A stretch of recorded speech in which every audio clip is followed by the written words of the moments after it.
Think about the sheer volume of information required to build a human being. For decades, scientists looked at our genome and concluded that 98% of it was entirely useless. They called it junk DNA. But that vast stretch of ignored genetic material is actually the master operating system running our entire biology. To understand how this system works, we have to look at the foundational code of life itself. Every living thing on Earth relies on a biological alphabet made of just 4 chemical letters, nucleotides known as adenine, cytosine, guanine, and thymine. Arranged in different sequences, these exact same 4 letters contain the instructions to construct an organism as massive as a blue whale. The animal kingdom doesn't have a monopoly on this code. Those identical 4 chemicals also hold the blueprints to grow towering ancient redwood trees. DNA operates as a universal data storage medium, incredibly dense and capable of generating infinite biological diversity from a single, simple alphabet. To preserve this information, the cell isolates it from the surrounding cellular environment. The DNA is twisted into a highly stable double helix and secured deep inside the nucleus, which functions as a specialized biological vault. We have understood the basic architecture of this vault since the 1950s, when researchers like James Watson first began piecing together its structure. But that conceptual leap relied heavily on the X-ray crystallography work of Rosalind Franklin, whose images actually revealed that iconic double helix geometry. Storing the code securely creates an immediate logistical problem. The protein factories that actually build the cell are located outside the nucleus, in the cytoplasm. The master blueprints cannot leave the vault. The solution is a molecular bridge. The cell relies on a nimble, single-stranded chemical cousin called RNA to copy the instructions and carry them out to the construction site. For a long time, biologists organized this relay race into a strict rule called the Central Dogma, illustrated by this linear flow. Information moves in one direction. DNA is transcribed into messenger RNA, and that messenger RNA is translated into proteins. It is very similar to a bakery. The DNA is a heavy, locked master cookbook. The messenger RNA is a photocopied recipe page that you can take into the kitchen, and the protein is the physical baked cake. Here is where the math stops making sense.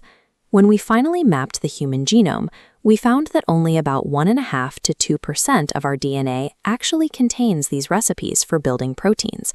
The remaining 98% doesn't code for anything we could immediately recognize. Because it failed to fit the bakery model, the scientific community largely dismissed it as evolutionary debris, a graveyard of broken genes and useless sequences. Advanced mapping reveals this 98% produces thousands of distinct non-coding RNAs. These molecules function as architects and enforcers that regulate the entire genetic network.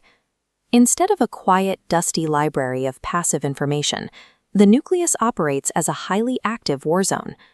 Hundreds of these small RNA strands are constantly swarming, intercepting, and redirecting the molecular machinery. Some act as a cellular panic button. During times of severe stress, specific non-coding RNAs bind directly to the enzymes reading the DNA, instantly halting transcription across the entire genome to conserve energy. Others perform massive structural demolition. A long non-coding RNA called X functions as a blanket silencer, aggressively coding an entire X chromosome until it is crushed into a dense, silent mass. Then there are the sentinels, known as Peewee interacting RNAs. They continuously patrol the reproductive cells, specifically hunting down rogue, jumping genetic elements and silencing them to protect the integrity of future generations. The interceptors, or microRNAs, take a targeted approach. By hunting down messenger RNAs and triggering their destruction, these tiny molecules control the expression of over 90% of all our protein-coding genes. Meanwhile, architectural RNAs like mallet1 physically manipulate the nuclear splicing machinery. They edit and rearrange the genetic photocopies before they ever leave the vault, allowing a single gene to produce multiple different protein variants. These invisible RNA masterminds govern a chaotic, highly regulated genetic battlefield, rendering the old idea of a pristine, static blueprint completely obsolete. Harnessing the power and nimbleness of these molecules has direct, immediate consequences for human health. The ability to synthesize and deliver custom messenger RNA directly paved the way for the life-saving COVID-19 vaccines. Even the precision of CRISPR gene editing, which is now curing diseases like sickle cell anemia, relies entirely on a hijacked bacterial RNA immune system to find and snip the target DNA. In oncology labs around the world, researchers are actively engineering cutting-edge therapies designed to target these rogue RNA regulators. This RNA operating system hints at the very origins of life.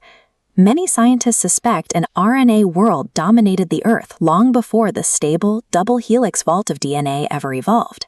It raises a profound cosmic question. If extraterrestrial life exists, does it rely on this exact same four-letter alphabet? Or have other biological operating systems evolved in the dark corners of the universe? Life's true complexity and brilliance reside within the invisible spaces we originally ignored.